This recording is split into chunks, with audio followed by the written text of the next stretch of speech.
guys, welcome back to another week of the RevMD podcast. So this week, we're going to go over something that is very timely, annual wellness visits for Medicare patients. And it's timely because beginning of the year, this is something that your office can be doing to calling and scheduling those, making sure that your schedule's full. And this is just another way to help both serve your patients as well as get revenue in your practice. And so this is going to be a good podcast if you're seeing that patient population, but also if you're getting denials and you're not really understanding, why you may be getting some of the denials for those wellness visits, and you're just trying to figure out how to differentiate each of these. So wellness visits have 3 varieties, and we're going to go over each of those today. And they are somewhat similar, and yet it is very important to understand the differences between each of these. So the first one is the initial preventative physical examination. So I'm actually going to list all 3 of them, and then we'll kind of go through each of them because I think it'll help frame the discussion. So like I said, initial preventative physical examination, initial annual wellness visit, and subsequent annual wellness visit. And I'll touch on advanced planning care and routine physical exams at the end. So again, all of these are similar, but it's important that you recognize some of these differences. So for that initial preventative physical exam, IPPE, your patients may only receive this benefit within that first 12 months of the Medicare enrollment. This is considered one of those once-in-a-lifetime assessments. And after that initial eligibility period, your patient actually cannot receive one of these. Good news is your patients don't pay anything for this exam. And this really isn't a routine physical exam that some older individuals may get periodically from their physician. This is really that introduction to Medicare covered benefits. It focuses on, overall health status, disease prevention, detection to help patients really, maintain their health. And so we do encourage physicians and providers to inform patients about these types of visits so that they know that it is covered and it is something available to them.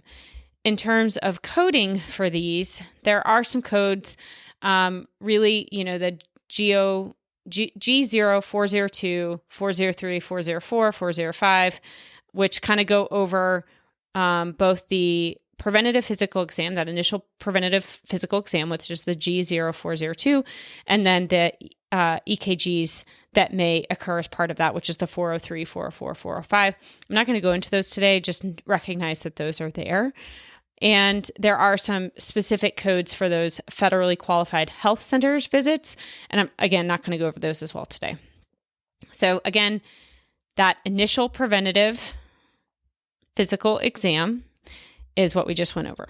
Now, the second one that we just discussed is that initial annual wellness visit. Now, this is going to be very similar to that IPPE, except it's available to those patients after the 11 months of Medicare enrollment. So say your patients missed the opportunity to do the IPPE. This is that first wellness exam, that screening visit. You can sometimes add on that optional cognitive exam or end-of-life planning. And this occurs as an alternative to if you've basically forgot to go get that initial preventative exam that first 12 months. So again, this qualifies after that 11th month of Medicare enrollment. And the third visit is that subsequent annual wellness visit, which again is that yearly follow-up to the annual wellness visit that you did. And again, that's 11 months after an initial, a patient can attend one of these sessions to basically modify any plans that they need, maintain their preventative care plans, and see how their health is doing and determine if any other plans regarding how they manage their overall health need to be changed.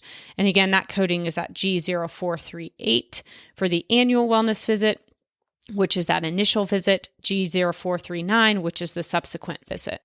It's important to note that you still must report a diagnosis code when submitting one of these, and you're not required to use a specific annual wellness visit diagnosis code. So you may choose any diagnosis code that really fits with the patient's overall exam. So this differs from the routine physical exam, which again is that exam that's really performed without any relationship or treatment to a diagnosis for a specific illness or symptom or complaint. And these are not covered by Medicare. So that is the difference between those initial physical exams, the annual wellness visits. Those are covered, but the routine physical exam is not covered by Medicare.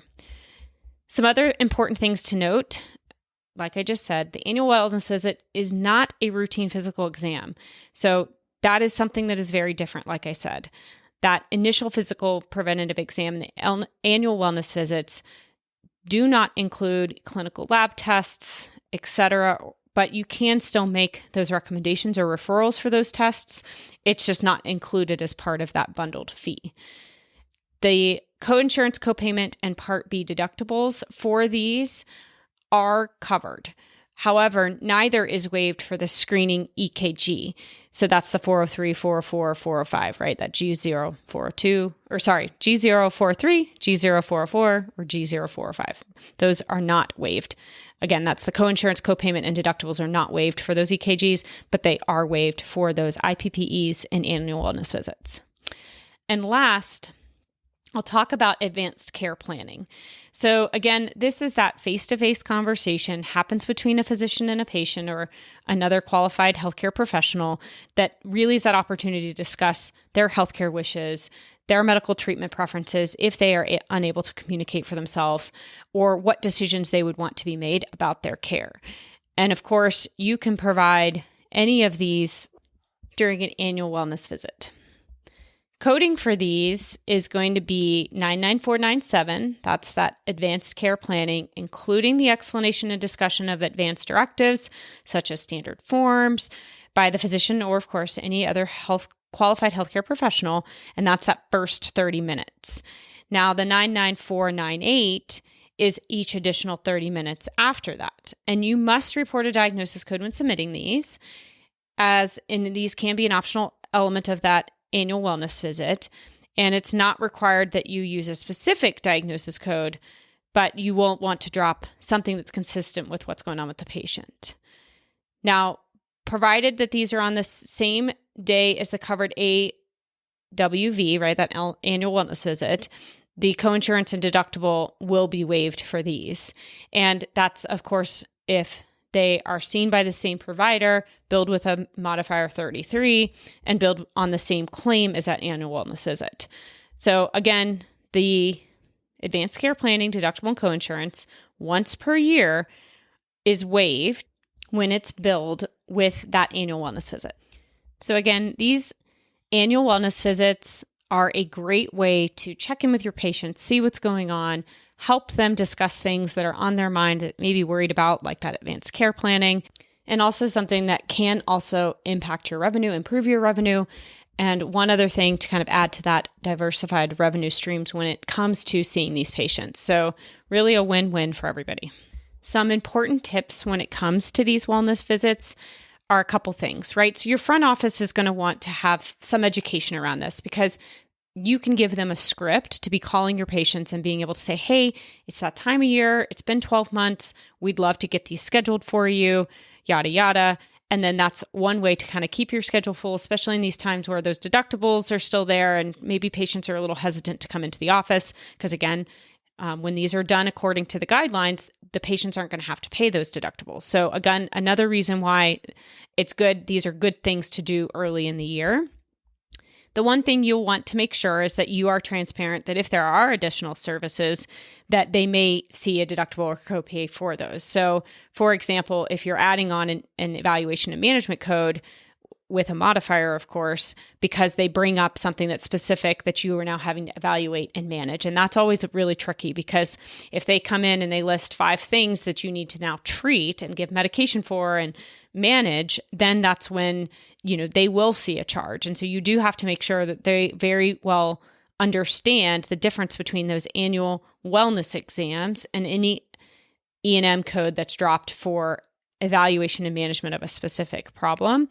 And of course, any additional services like labs and so forth that aren't part of that wellness exam aren't covered. And so granted, you can still order them. They just need to be aware that the patients may receive a bill.